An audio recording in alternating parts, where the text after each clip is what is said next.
So today we're taking a look at this special effects gun. We actually don't know the name of the special effects gun. I received it from Canada. Someone found one of the other Sweeney gun videos that we had put up, and they contacted me regarding this gun. They asked if I knew anything about it, and I didn't. I don't know who made it. It looks like it could be a custom one-off, but it's very well made. The foregrip of it is constructed out of Delrin. The receiver is also Delrin. The barrel and the feed tube on it are steel. This, I believe, is aluminum. It has a manifold block similar to the Sweeney guns.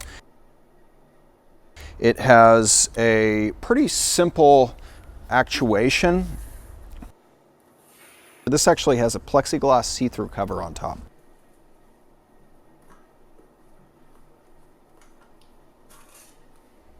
So the way that this actually works is, as I pull the trigger, you actuate the switch behind the trigger. And when the switch behind the trigger is actuated, it actually sends air to the ram right here. When air hits the ram, it actually pushes the ram to the right side, which is in line with the barrel. And when it hits the right side, it hits an actuating switch. And what that actuating switch appears to do is it triggers the manifold to release air and actually fire the paintball down the barrel.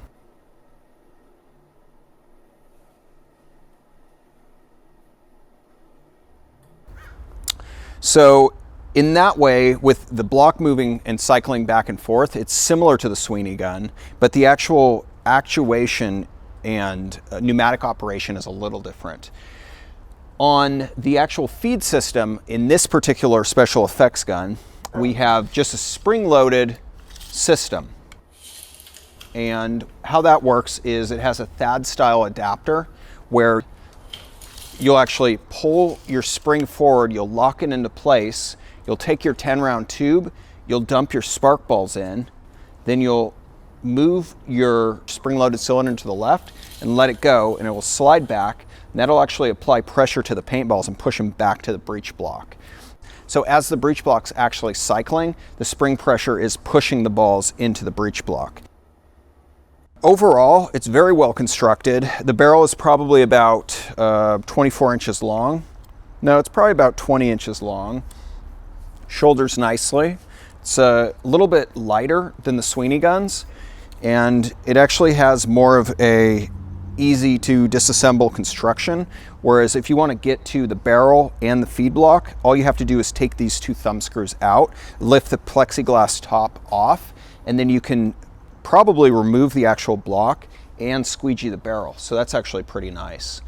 The barrel is a little bit less than 1 inch. I would say it's about 7/8 of an inch. And the trigger guard right here appears to also be steel.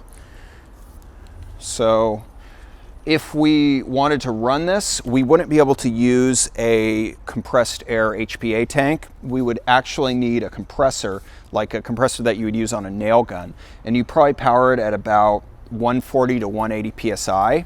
And your input would come straight into here. You'd hook your compressor hose straight into here, and you just turn your air on, and that should give you the low pressure, high volume that you need.